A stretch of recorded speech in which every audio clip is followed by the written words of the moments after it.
میں 18 سال کی ہوں اور ان بازاری آبروباتا اردو سے کئی گنا بہتر ہوں جو ہر بستر کی زینت بننے پر تلی رہتی ہے۔ مجھے جب تک پا سکو گے صرف آپ کی خدمت کرتی رہوں گی۔ جب دل بڑھ جائے طلاق دے کر واپس بھیج دینا، کوئی حق مہر، کوئی روپیہ پیسہ نہیں، بس دلاور شیخ کا خون ہی میرا مہر ہوگا۔ اور یقین مانو آپ کے ارد گرد جو وفاداروں کی فوج ہے ان میں سے اکثریت ان کی ہے جو آپ سے نفرت کرتے ہیں، بس ڈر نے انہیں چاپلوسی اور خدمت کرنا سکھا دیا ہے۔ وہ اس کی باتوں پر لطف اندوز ہوتے ہوئے بولا، تمہاری خوبصورتی اور دوشیزگی کے حصول کے مجھے کچھ کرنے کی کیا ضرورت ہے؟ تم یوں بھی میری کوٹھی میں ہو تو چل کر آئی ہوئی ہو، اور اتنا موقع میرے لیے کافی ہے، بلکہ میں چاہوں تو تمہیں دنیا کے کسی بھی کونے سے اٹھا کر لا سکتا ہوں۔ یقیناً اپنی فطرت کے مطابق آپ کا یہی سوچنا بنتا ہے، لیکن سچ بتائیے کبھی کسی لڑکی کی پرخلوص محبت محسوس کی ہے؟ کوئی ایسی لڑکی جس کی سوچیں آپ سے شروع ہو کر آپ ہی پر ختم ہو؟ کوئی ایسی جس کی اولین ترجیح آپ کو سکون اور آرام پہنچانا ہو؟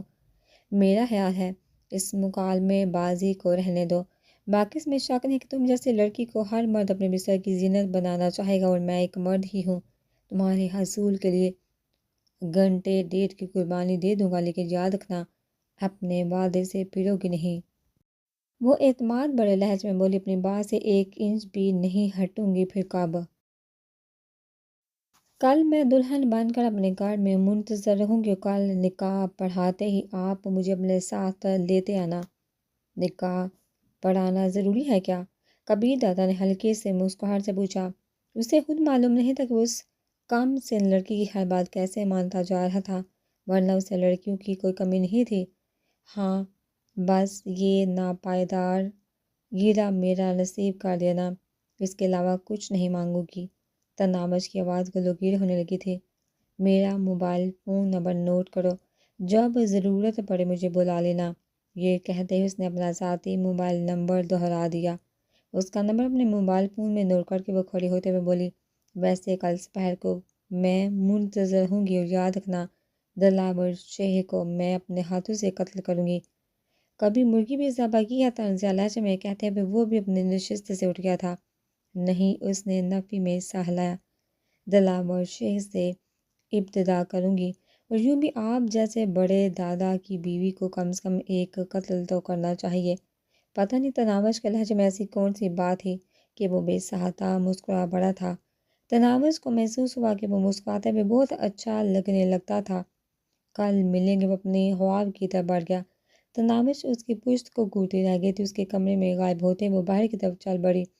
ڈرائنگ سے باہر ہی اسے وہی خدمتگار چیئر پر غیظ و غضب کے تاثر سے جائے کھڑا نظر۔ اس کی شکل پر نظر پڑتے ہوئے تناوش کو اپنی ہنسی ضبط کرنا مشکل ہو گیا تھا۔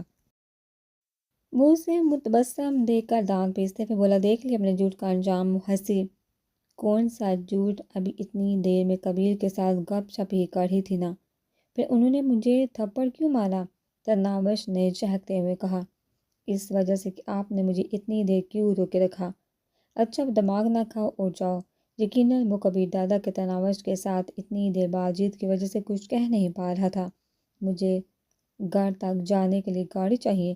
تناوش کو ایک دم گھر تک پیدل چلنے کا خیال آیا، اور اس نے فوراً اس کا حل سوچ لیا۔ وہ منہ بناتے ہوئے بولا، اس بارے مجھے کوئی حکم نہیں ملا۔ ٹھیک ہے، میں کبیر دادا کو کہہ دیتی ہوں، وہ پیچھے مڑی، بات سنو۔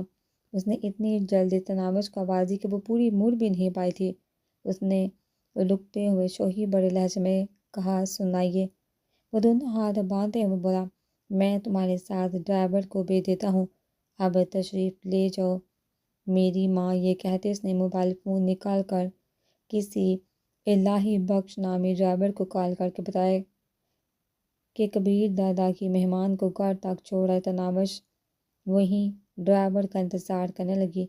تھوڑی دیر بعد ایک ادیر عمر ڈرائیور سفید رنگ کی ٹویوٹا لے کر وہاں پہنچ گیا۔ تناوش کے قریب کار روک کر اس نے کبیر نشست کا دروازہ اس کے لیے کھول دیا۔ وہ اعتماد ظاہر کرتے ہوئے بیٹھ گئی۔ دروازہ بند کر کے وہ ڈرائیونگ سیٹ پر بیٹھا، اور کار کبیر دادا کے وسیع اور سکیورٹی سے باہر آ گئی۔ وہ ڈرائیور کو گھر کا پتہ بتا کر دائیں بائیں کا جائزہ لینے لگی۔ اس قیمتی کار میں بیٹھتے ہوئے راستے کے مناظر بھی خوش کن اور قابل دید ہو گئے تھے۔ زندگی میں پہلی بار وہ اتنی قیمتی کار میں بیٹھی تھی۔ اس کا دل چاہ رہا تھا کہ بقیہ زندگی اس کا سفر ختم نہ ہو اور وہ یوں ہی آرام دہ سیٹ پر بیٹھی مہ میں سفر ہے، مگر اسے پتہ بھی نہ چلا کہ وہ طویل فاصلہ لمحوں میں طے ہو گیا۔ یقیناً پیدل جاتے ہوئے اسے گھر تک پہنچتے ہوئے شام ہو جانی تھی۔ وہ کار کو سڑک ہی پر رکوا کر اتر گئی، کیونکہ وہ نہیں چاہتی تھی کہ دلاور شہ کا کوئی چمچہ اسے کار سے اترتے دیکھ کر ڈرائیور کو چھیڑنے کی کوشش کرے، اور ایسا کرنے کی صورت میں دلاور شہ تک کبیر دادا کا نام پہنچ جاتا اور اس نے بزدل نے بھاگنے میں ایک لمحہ بھی نہیں لگانا تھا، جبکہ اسے قتل کرنے کے لیے اتنی بےتاب اور بے صبری ہوتی جا رہی تھی کہ اسے سے کل تک کا انتظار مشکل ہو رہا تھا۔ سڑک سے پرلانگ بھر کے فاصلے پر اس کا گھر تھا۔ گھر میں داخل ہوتے اسے اپنی ماں بے چینی کے عالم میں اپنی منتظر نظر آئی۔ اتنی دیر لگا دی بیٹی؟ تناوش کو دیکھتے ہوئے اس نے پریشانی بڑے لہجے میں پوچھا۔ سکون بڑے انداز میں بولی، ہاں ماں، آج بہت دور نکل گئی تھی، اتنا دور کہ اب واپسی بھی ناممکن ہو گئی ہے۔ دماغ تو ٹھیک ہے کیا؟ الفل باقری بشرا نے پیار بڑے انداز میں اس سے ڈانٹا۔ امی جان، آپ چاہتی تھی نا کہ میری شادی ہو جائے، ہم شاہ نواز بھائی کے قتل کو بھی اس کے انجام تک پہنچا دیں؟ اس نے خوابناک لہجے میں پوچھا۔ ہاں بیٹی، مگر یہ بھی جانتی ہوں کہ یہ وہ خواہش ہے جو ہمیشہ تمنا کا روپ ادارے رکھے گی۔ امی جان، سنا ہے مقصد کی تکمیل قربانی مانگا کرتی ہے، وہ حسرت ناک لہجے میں بولی۔ ٹھیک سنا ہے بیٹی، مگر ہم کس چیز کی قربانی دے کے اس حبیث کو جہنم واصل کریں؟ وہ اطمینان بڑے لہجے میں بولی۔ اس کا بندوبست ہو گیا ہے۔ میں کچھ سمجھی نہیں۔ تناوش کے لہجے میں کوئی ایسی بات ضرور موجود تھی جو اس کا دل دھڑکا رہی تھی۔ ماں، آج میں اپنا رشتہ طے کر رہی ہوں، گو مجھے آپ سے اجازت مانگ لینا چاہیے تھا، مگر میرے پاس اتنا وقت نہیں تھا اور ایسا موقع دوبارہ نہ ملتا۔ بشرا نے قریب ہو کر اسے بازو سے تھامتے ہوئے پوچھا۔ ہوش میں تو ہو نا؟ پتہ نہیں ماں جی، بس وہ مجھے اچھا لگا، اپنا لگا، با احتیاط لگا، اور میں نے بغیر سوچے سمجھے سے شادی کا آفر کر دی۔ بشرا متوحش ہوتے ہوئے بولی، کہیں کسی اور غریب کو جان سے نہ مروا دینا۔ تناوش کے چہرے پر مانی حس مسکراہٹ نمودار ہوئی۔ امی جان، آپ نے ہمیشہ دلاور شہ کو با احتیاط درندے کے روپ میں دیکھا ہے، کل انشاءاللہ آپ اس کا وہ روپ دیکھیں گے جس کی تمنا میں ہم دونوں پچھلے کئی ماہ سے دستے بددعا ہیں۔ ایسا کیسے ممکن ہے؟ بشرا کے لہجے میں بے یقینی تھی۔ ممکن اور ناممکن کے درمیان بس رب کی مرضی کی رکاوٹ ہے ماں جی۔ جب وہ بے نیاز کن فرماتا ہے تو پھر ہر ناممکن ثابت قدمی بھول جاتا ہے۔ ایسا با احتیاط اور صاحب حیثیت تمہیں کہاں سے مل گیا بیٹی؟ اور پھر وہ تم جیسی غریب لڑکی کے ساتھ شادی پر کیسے راضی ہو گیا؟ مجھے تو لگ رہا ہے تم نے جاگتے میں خواب دیکھنا شروع کر دیے ہیں۔ بشرا کو بیٹی کی باتوں پر یقین کرنا مشکل ہو رہا تھا۔ خود تو کہتی ہے کہ آپ کی بیٹی شہزادی پر شہزادیوں کو تو شہزادے ہی ملا کرتے ہیں نا ماں جی۔ اس کی آنکھوں میں کبیر دادا کی صورت لہرائی اور اس کے ساتھ اس کے دل میں خواہش جاگی، کاش جیسا وہ ماں کو کہہ رہی ہے ویسا ہی ہوتا۔ اچھا مجھے ساری بات تفصیل سے بتاؤ۔ آج میں اسکول نہیں گئی تھی، بس یوں ہی دائیں بائیں گھومتی تھی، اور پھر وہ مجھے ایک ہوٹل کے باہر نظر آیا، اس حالت میں کہ ایک جج اس کے سامنے ہاتھ باندھتے ہوئے گر گرا رہا تھا۔ میں جان گئی وہی ایسا ہے جو مجھے دلاور شہ کے چنگل سے نجات دلا سکتا ہے۔ مجھے اللہ پاک نے اسی سے بات کرنے کا موقع دیا اور میں نے فوراً اپنی مجبوری اس کے سامنے بیان کر دی۔ لیکن یہ تو آپ جانتی ہیں نا ماں جی کہ اس دنیا میں لے دے کا اصول ہی کار فرما ہے۔ بس میں نے دلاور شہ کی موت کے بدلے خود کو اس کے سامنے پیش کر دیا۔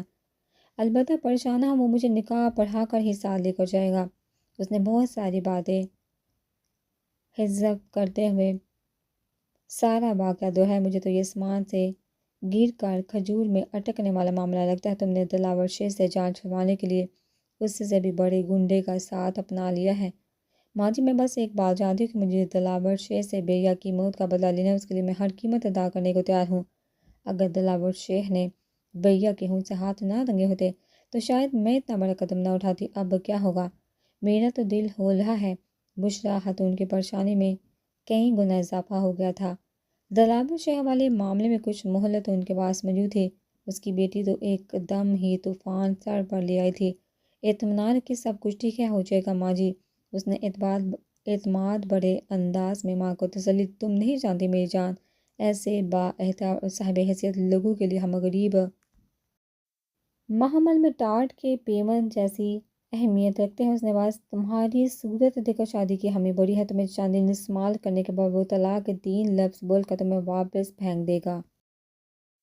وہ مسکرائی تو کیا میں پہلے متعلقہ ہوں کہ نہ جانے ہوا کی کتنی بیٹیاں روزانہ طلاق کا داغ اپنے پیشانے پر سجا کر ماں باپ کے دروازے پر بارتی ہیں، ان میں ایک کا اضافہ سے ہی، اور امید ہے مجھے دوسری شادی کے لیے بھی اتنی تگدو نہیں کرنا پڑے گی۔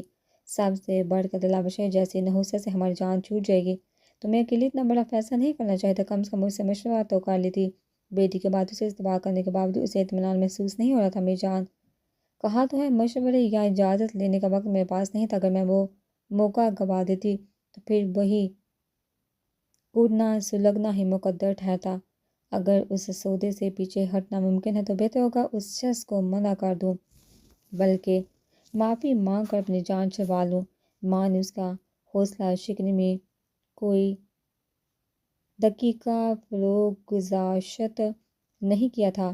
ایک بار تناوش کے دل میں بھی خیال ہے کہ ماں کی بات مان لینا چاہیے، مگر اس کے ساتھ ہی کبیر دادا کی قدابر اور باروب شبیہ اس کی آنکھوں کے سامنے لہرائی اور وہ اپنے فیصلے پر ڈٹ گئی۔ ماں جی، اگر وہ مجھے خود بھی منع کر دیتا بھی میں پیچھے ہٹنے کو تیار نہیں۔ آپ نہیں جانتی میرے دل میں دلاور شیخ سے بدلہ لینے کے لیے کیسی آگ بھڑک رہی ہے۔ اس آلو کو دلاور شیخ کہوں نہیں بجھا سکتا ہے۔ اگر تناوش کو بائی کے قاتل سے اس درجے نفرت تھی تو وہ اس کے بیٹے کا بھی تو قاتل تھا۔ وہ فرما بردار اور خدمت کرنے والے بیٹے کی اذیتناک موت کو کیسے بھلا سکتی تھی؟ بیٹی سے کئی گنا زیادہ وہ خود دلاور شیخ کو کیفر کردار تک پہنچانے کی خواہاں تھی۔ تناوش کے طریقہ کار سے اختلاف رکھنے کے باوجود آج اس سے متفق ہونا پڑا۔ وہ ہار مانتے ہوئے بولی، ٹھیک ہے بیٹی، بس یہی دعا کرتی ہوں اللہ پاک تمہارا نصیب اچھا کرے، آمین کہہ کر تناوش نے اطمینان کا خیال سانس لیا تھا۔ رات کو تناوش ماں کے ساتھ مل کر اگلے دن کا منصوبہ طے کرتی رہی۔ نہ چاہتے ہوئے بشرا کو بیٹی کا ساتھ دینا پڑ گیا تھا۔ تناوش صبح اسکول جانے کی بجائے ماں کو ساتھ لے کر مولوی محبوب الہی کے گھر کی جانب چل دی تھی۔ اس وقت مولوی صاحب گھر ہی موجود تھے، کافی مزمحل اور تھکے تھکے لگ رہے تھے۔ ماں بیٹی کو دیکھ کر مولوی کی بیٹی نے تو ناک پھونڈ چڑھائی تھی، مگر مولوی محبوب الہی خندہ پیشانی سے پیش آیا تھا۔ بیٹھو بہن۔ تناوش کے سر پر شفقت بھرا ہاتھ رکھتے ہوئے اس نے بشرا کو بیٹھنے کی دعوت دی۔ اس کے ساتھ ہی وہ اپنی بیوی کو مخاطب ہوا، سغرا کی ماں، چائے تو پلوا دو، چائے ہم پی کر آئے ہیں بھائی صاحب۔ بشرا نے رسمی سا انکار کیا۔ مولوی محبوب الہی نے مسکراتے ہوئے کہا، آپ کے بہانے بھی میں بھی پی لوں گا۔ جی بہن جی، آپ کی بیوی البتہ بشرا کے انکار سے پہلے ہی باورچی خانے کی طرف بڑھ گئی تھی، تو آپ نے یہاں سے جانے کا پکا ارادہ کر لیا ہے؟ بشرا دکھی دل سے سوچنے لگی، مجبوری ہے بہن، جو لوگ آج ایک بیٹی کے لیے کندھے سے کندھا ملا کر کھڑے نہیں ہو سکتے ان سے مزید کیا توقع کی جا سکتی ہے؟ بھیا آپ بالکل ٹھیک فرما رہے ہیں، مگر آپ جس جگہ بھی تشریف لے جائیں گے وہاں بھی تو ایسے ہی لوگ ہوں گے۔ یہ تو ہمارا قومی مزاج بن چکا ہے، ہم ظلم کے خلاف کبھی آواز نہیں اٹھاتے۔ اگر ہم متحد ہوتے تو کیا کراچی کی یہ حالت ہوتی؟ نہ پینے کا پانی میسر ہے، نہ سڑکوں کی حالت کسی قابل ہے، لوڈ شیڈنگ کی صورتحال ملاحظہ فرمائیے، غنڈہ گردی کا راج ہے یہ سب، اور اس کے علاوہ بھی ہزاروں مسائل کا ایک ہی حل نہیں ہے کہ ہم متحد ہو جائیں۔ مگر ہماری حالت چند بیریوں کے سامنے بھاگتے اس ریوڑ کی سی ہے جس میں ہر بیر بکری کے دل میں اپنی جان بچانے کی دھن سمائی ہوتی ہے۔ مگر ہم بیر بکریاں نہیں بہن، ہم انسان ہیں، اللہ پاک نے ہمیں اشرف المخلوقات بنا ہے۔ بیر بکریاں اگر چاہیں بھی تو بیڑیوں کا مقابلہ نہیں کر سکتی۔ ہمارے ساتھ ایسا کوئی مسئلہ نہیں، ہماری ہی جنس کے چند گنڈے کیوں ہم پر حکمرانی کریں؟ بھائی جان چھوڑیے اس دل ہراش موضوع کو، یقیناً اکیلے آپ کے چاہنے سے تبدیلی نہیں آ سکتی۔ آپ بس اپنے متعلق سوچیے، یہاں سے جانا آپ کے لیے قطعاً مفید نہیں۔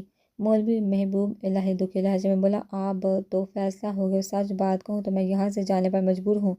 ایسی بھی کیا مجبوری ہے؟ آپ کا مسئلہ ہمیں پریشانی سے نکالنا تھا، اس کا حل ہم نے ڈھونڈ لیا ہے۔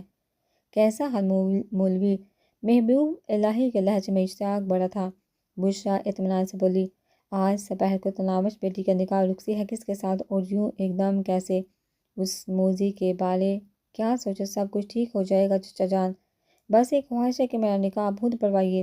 خاموش بیٹھے تناوش نے زبان کھولی، میں بہت کمزور اور بے بس آدمی ہوں بیٹی، یقین مانو یہ بہت بڑی سعادت اور خوش قسمتی ہوتی ہے کہ مجھے اپنی بیٹی کا نکاح پڑھوانے کا موقع ملتا، مگر اس بدبخت کی دھمکی نظر انداز کرنے کے قابل نہیں ہے، اور سچ کہوں تو یہ محلہ چھوڑ دینے کا حکم بھی مجھے اسی حبیث نے دیا ہے۔ میں نہیں چاہتا کہ میری بے بسی کا مذاق اڑایا جائے یا پیٹھ پیچھے یہ کہا جائے کہ دیکھ لو کسی اور کے کام میں دخل اندازی کا یہ انجام ہوتا ہے، بس اسی وجہ سے میں نے محلہ چھوڑنے کی اصل وجہ سے پردہ نہیں اٹھایا۔ تناوش اعتماد سے بولی، چچا جان میں وعدہ کرتی ہوں کوئی آپ کو ہاتھ بھی نہیں لگائے گا، اور اگر آپ مجبور ہو کر محلہ چھوڑ تو انشاءاللہ آج اس مجبوری کا خاتمہ ہو جائے گا۔ مولوی محبوب الہی بیچینی سے بولے، یہ بھلا کیسے ممکن ہے؟ تناوش نے کہا، اس بات کو راز ہی رہنے دے چچا جان، باقی آپ کو دلاور شیخ نے ہماری مدد کرنے سے منع کیا، نکاح پڑھوانے سے نہیں روکا۔ اسی وقت مولوی محبوب الہی کی بیوی چائے کے برتنوں کے ساتھ وہاں پہنچ گئی۔ اس نے باورچی خانے میں ان کی ساری گفتگو سنی تھی۔ پیالوں میں چائے انڈیلتے ہوئے وہ تیکھے لہجے میں بولی، بشرا بیگم بہتر ہوگا اب ہمیں اپنے ساتھ گھسیٹنا بند کر دیں، پہلے بھی آپ کی مدد کرنے کے سلسلہ ہم بھگت رہے ہیں، یہ نہ ہو کوئی اور مسئلہ کھڑا ہو جائے، یقیناً آپ لوگوں نے اپنوں سے بڑھ کر ہمارا ساتھ دیا ہے اور ہماری وجہ سے آپ کو بہت تکلیف پہنچی بھی، بہت زیادہ تکلیفیں بھی برداشت کرنا پڑی، مگر یقین مانیے بہن اب خطرے والی کوئی بات نہیں، بھائی جان پر کوئی آنچ نہیں آئے گی، نہیں بہن آپ نکاح پڑھانے کے لیے کوئی اور مولوی بلوا لیں۔ مولوی کی بیوی حامدہ دو ٹوک لہجے میں بولی، ایسا نہیں کہتے نیک بخت۔ مولوی ان کی گفتگو میں محل ہوا، زندگی منہ طلباء کے ہاتھ میں ہے، اب خاموش رہیے جی۔ حامدہ شوہر پر برس پڑی، پہلے بھی آپ کے نیکی کمانے کے شوق میں ہمیں یہ دین دیکھنا پڑا ہے، میں نہیں چاہتی کہ گھر کے ساتھ ہمیں عزت کے بھی لالے پڑ جائے، ایسا کچھ بھی نہیں ہوگا چچی جان۔ تناوش اسے تسلی دینے لگی، ہم تو بس اس لیے آئے ہیں کہ چچا جان اپنی آنکھوں سے اس منحوس کا انجام دیکھ لیں، سپنے دیکھنے بند کرو لڑکی، ایسا کچھ ڈراموں فلموں میں تو ہو سکتا ہے، حقیقت میں نہیں۔ دلاور شیخ جیسے درندوں کی رسی کو مالک بھی ڈھیلا چھوڑے رکھتا ہے، ایسے موذی کا ہم جیسے کمزور لوگ کچھ نہیں بگاڑ سکتے۔ بہن جی، ہم مولوی صاحب کو دلاور شیخ سے لڑائی کرنے کی دعوت دینے نہیں آئی، اور حتیٰ تو لڑکے والوں کو ہونا چاہیے نا، مولوی صاحب تو نکاح پڑھانے تشریف لائیں گے اور اس بات پر اس منحوس دلاور کو کیا اعتراض ہوگا، وہ تو ٹھیک ہے۔ حامدہ نے کچھ کہنے کے لیے پر تولے، مگر مولوی محبوب الہی قطع کلامی کرتا ہوا بولا، ٹھیک ہے بہن جی، اگر آپ کی خوشی اس میں ہے تو میں بعد ازاں نماز عصر حاضر ہو جاؤں گا، اللہ پاک آپ کو عزت دے بھائی جان۔ بشرا نے ممنونیت سے کہا۔ مولوی صاحب کا حوصلہ دے کر تناوش کی آنکھیں بھی نم ہو گئی تھی، وہ بے صبری سے اس وقت کا انتظار کرنے لگی جب دلاور شیخ جیسا ظالم اپنے انجام سے دوچار ہوتا۔ مولوی محبوب الہی کا حتمی جواب سن کر حامدہ نے بھی خاموش رہنا مناسب سمجھا تھا۔ چائے پی کر ماں بیٹی واپس گھر کی طرف چل پڑی۔ مولوی صاحب کے گھر سے نکلتے انہیں دلاور شیخ کا منحوس کارندہ نظر آ گیا تھا، گلی کے نکڑ پر کھڑا وہ مولوی صاحب کے گھر ہی کی جانب متوجہ تھا۔ وہ ماں بیٹی کے اکٹھے کہیں جانے پر ضرور ان کا پیچھا کرتے، اسکول جانے کے علاوہ تناوش اگر اکیلی کہیں جاتی تب بھی وہ اس کا تعاقب کرتے، البتہ تناوش کے اسکول جاتے وقت وہ کبھی اس کے پیچھے چل پڑتے، کبھی جانے دیتے۔ گزشتہ کل بھی انہوں نے تناوش کا پیچھا نہیں کیا تھا، ورنہ دلاور شیخ کبھی ڈر اور تناوش کی ملاقات کے خبر ضرور پہنچ جاتی۔ اس منحوس شکل کے کرندے کے پاس سے گزرتے ہوئے نہ جانے تناوش کو کیا سوچا کہ وہ اس سے مخاطب کرتے ہوئے بولی، دلاور شیخ کو بتا دینا آج بعد نماز عصر میرا نکاح اور رخصتی ہے، اپنے چمچوں کے ساتھ ضرور شرکت کرے۔ تناوش کی جرأت اور بے باکی پر دلاور شیخ کے آدمی کی آنکھوں میں حیرانی نمودار ہوئی، مگر پھر حیرانی پر استحضاء کا عنصر غالب آ گیا، وہ کہہ لگا کا ہنسا۔ ضرور بابی تناوش اس کا جواب سننے کے لیے رکی نہیں تھی، یوں بھی دلاور شیخ کی وجہ سے ان میں سے کوئی بھی اسے چھیڑتا نہیں تھا۔ تناوش کو گھر پہنچا کر بشرا خاتون نے محلے میں گھوم پھر کر تمام کو بیٹی کی شادی میں شرکت کی دعوت دی تھی۔ جس تک یہ بات پہنچی وہ ششدر ہوتا گیا، ہر ایک تفصیل جاننے کا خواہاں تھا، مگر سب کے سوال کے جواب میں مسکرا کر بشرا خاتون یہی کہتی، اللہ کے ہاں دیر نہیں۔ گھر پہنچنے پر اسے تناوش افسردہ انداز میں بیٹھی نظر آئی۔ یقیناً شادی کر کے گھر سے ہمیشہ ہمیشہ کے لیے رخصت ہونا کسی بھی لڑکی کے لیے بہت اذیت ناک اور مشکل مرحلہ ہوتا ہے۔ پسند کی شادی کرنے والی لڑکی بھی اس موقع پر آنسو بہائے بغیر نہیں رہ سکتی۔ یہاں تو مسئلہ ہی ہوتا، اپنے بھائی کی موت کا بدلہ لینے کے لیے اس نے اندھا جوا کھیلا تھا۔ نامعلوم کبیر دادا اس کے ساتھ کیسا سلوک کرتا؟ ایک عجیب بات یہ تھی کہ اسے کبیر دادا سے کوئی ڈر خوف محسوس نہیں ہو رہا تھا۔ بلوغت کی سیڑھی پر قدم رکھتے ہر لڑکی کی طرح اس نے بھی ایک اندیکھے شہزادے کے خواب دیکھنا شروع کر دیے تھے جس نے اس کا دلہا بننا تھا۔ اس کے سپنوں کی راہ میں سب سے بڑی رکاوٹ دلاور شیخ کی صورت میں نمودار ہوئی، جس نے خوبصورت سپنوں کو چھین کر اس کی آنکھوں میں آگ اور خون کے خواب سجا دیے تھے۔ اب کبیر دادا سے ملنے کے بعد نہ جانے کیوں ایسا محسوس ہو رہا تھا کہ وہ ہمیشہ سے اسی کے خواب ہی تو دیکھتی رہی تھی۔ بشریٰ بیٹی کے قریب آتے ہوئے بولی، اب پریشان ہونے کا کیا فائدہ؟ تیر کمان سے نکل چکا ہے، بس نتیجے کا انتظار کرو۔ وہ ماں کا ہاتھ پکڑ کر اپنے ہونٹوں سے لگاتے ہوئے بولی، ماں جی، میں اپنے فیصلے پر نہیں، آپ سے جدائی کا سوچ کر دکھی ہوں۔ اسے تسلی دیتے ہوئے بولی، جدائی کون سی، ایک ہی تو شہر میں ہوں گے، میں روزانہ اپنی بیٹی کو ملنے جایا کروں گی۔ نہیں ماں جی، تنامش نے نفے میں سر ہلایا، اب وہاں کبھی بھی نہیں آئیں گی، جب بھی موقع ملا میں خود ملنے آ جایا کروں گی۔ کیوں؟ وہ حیران تو رہ گئی تھی، کیا یہ تمہارے ہونے والے شوہر کا حکم ہے؟ نہیں۔ ایک مرتبہ پھر اس نے نفے میں سہلا، یہ بھی میرا اپنا فیصلہ ہے، فکر نہ کرے، جب بھی آپ کا دل چاہے گا میں ملنے آ جایا کروں گی۔ بشریٰ مسکرائی، تو کیا مجھ سے ملنے کو تمہارا دل نہیں چاہے گا؟ آپ ایسا سوچ بھی کیسے سکتی ہیں؟ تنامش شکوہ کے نہ ہوئی مذاق کر رہی تھی چندا۔ بشریٰ نے جھک کر بیٹی کا ماتھا چوم لیا۔ اسی وقت دروازہ کھٹکھٹا کر تنامش کی دو سہیلیاں گھر میں داخل ہوئیں۔ یقیناً اسکول سے واپسی پر انہیں تنامش کی شادی کی بات معلوم ہوا تھا اور وہ وہاں بھاگتی ہوئی وہاں پہنچی۔ وہ دونوں سگی بہنیں تھیں، اسکول کے کپڑے تک وہ تبدیل نہیں کر سکی تھی۔ بشریٰ انہیں خوش آمدید کہہ کر وہاں سے ہٹ گئی تھی۔ شازیہ اور نازیہ نے آتے ساتھ سوالوں کی بوچھار کر دی تھی۔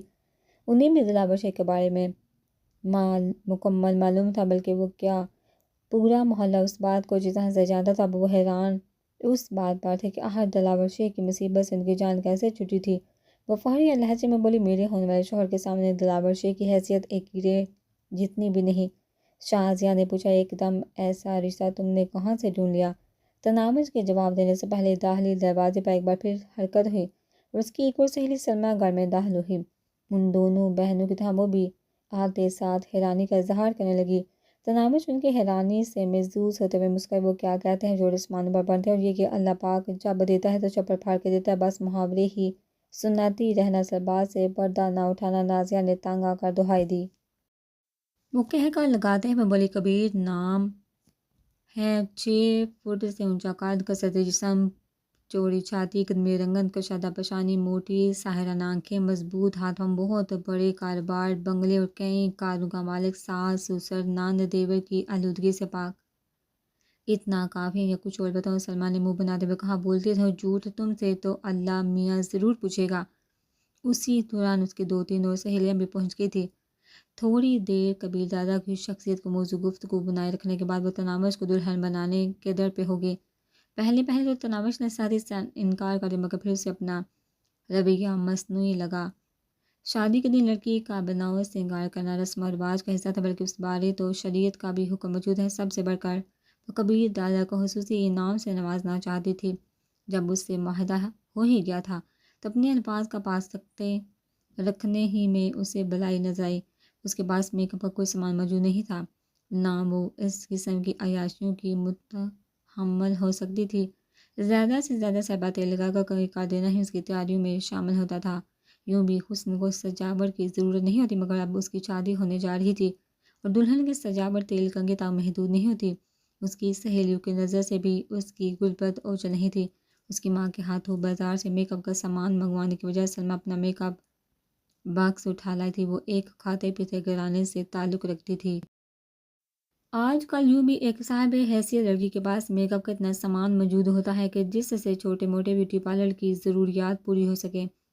ایک غریب عورت جو بیٹی کی ماں ہو، وہ بیٹی کی پیدائش کے ساتھ اس کے جہیز کی فکر میں مصروف ہو جاتی ہے۔ شادی کی خریداری کے لیے امرا اور غربا کا طریقہ کار بالکل مختلف ہے۔ امیروں کی خریداری شادی سے چند دن پہلے شروع ہوتی ہے، جبکہ غریب کی ساری زندگی بیٹی کا جہیز تیار کرتے گزر جاتی ہے۔ تنامش کی ماں نے بھی اس کے لیے تھوڑی بہت جولی اور چند لباس خرید رکھے تھے۔ انہیں میں سے ایک سرخ رنگ کا جوڑا تناوش کو پہنا کر انہیں دلہن کا روپ دے دیا تھا۔ شادی کی تقریب گھر کے اندر ہی ہونا قرار پائی تھی۔ ان کا گھر 12 مرلے پر مشتمل تھا، 2 کمرے، ایک برآمدہ اور پھر اس کے سامنے کافی کھلا صحن بچ جاتا تھا۔ بشریٰ خاتون کے پاس اتنی استطاعت نہیں تھی، ورنہ وہ اس گھر کو بہتر انداز میں تعمیر کروا کر کرائے پر ہی چڑھا دیتی۔ وہ 2 کمرے بھی اس کے شوہر رفیق نے اپنی زندگی میں ہی بنوا کر چھوڑے تھے۔ اب تو بشریٰ مشکل سے اپنا اور بیٹی کا پیٹ ہی پال رہی تھی۔ تعمیر کے لیے رقم کہاں سے لاتی؟ بشریٰ نے شازیہ کے بھائی کو کہہ کر ایک کنات کرائے پر منگوا کر برآمدے کے سامنے لگا دی تھی تاکہ عورتوں اور مردوں کے درمیان پردہ قائم ہو سکے۔ کمرے میں موجود 3 چارپائیاں انہوں نے مردوں کے بیٹھنے کے لیے صحن میں بچھا دی تھی۔ چند چارپائیاں وہ پڑوسیوں کے گھروں سے بھی مانگ کر لے آئے تھے۔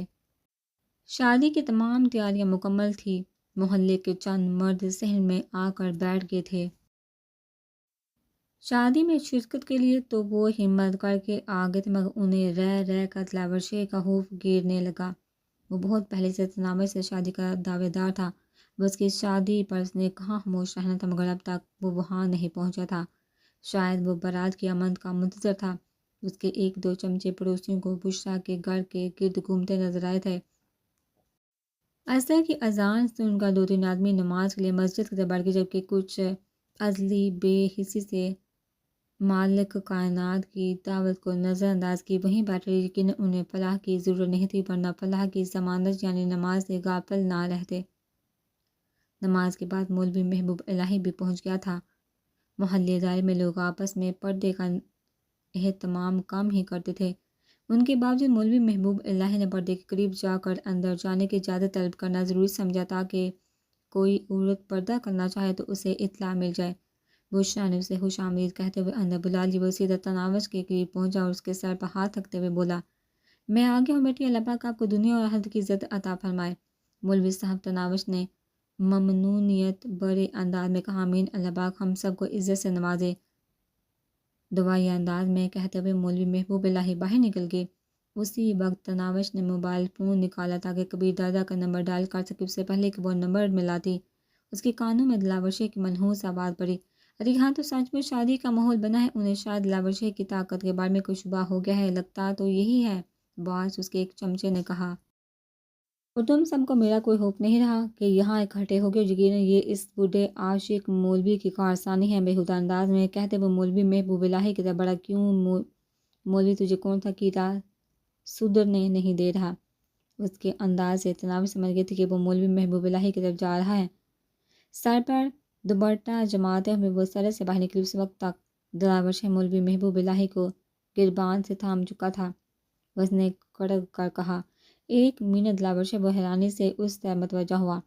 اسے دیکھتے ہی دلاور شہ کی منحوس چہرہ پر حماست نمودار ہے، واہ، یہاں تو میری دلہن کسی اور کے لیے سجی ہوئی ہے۔ مولوی صاحب کو چھوڑ دو دلاور شہ، تناوش نے اپنی بات دہرائی، اگر کسی میں اتنی جرأت ہے کہ دلاور شہ سے اس کا گربان چھڑوا لے تو آگے آ جائے۔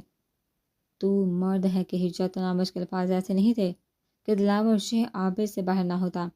وہ کمینگی سے بولا، بے فکر ہو، میری مردانگی کا ثبوت تمہیں آج رات مل جائے گا بے بی، وہ بات کا مسئلہ ہے، فی الحال مولوی صاحب کا گربان چھوڑو۔